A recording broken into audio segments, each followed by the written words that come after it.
Ang ganda ng mga laban ngayon guys sa NBA. 4 times na lang.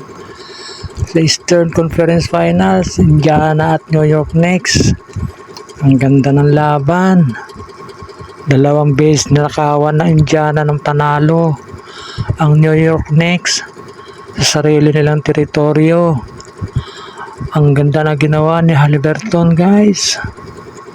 Wow. Di kita ng mga laban nila. Pero bumawi naman ang New York Knicks sa baluarte rin ng Indiana Pacers. Game 3. Napanalo rin nila ang laro nila. Pero lamang pa rin ang Indiana 2-1. Sunod na laro sa Indiana pa rin. Pag natalo pa ang New York, delikado sila. Mababaw na sila. Baka Indiana pang pumasok sa finals ha.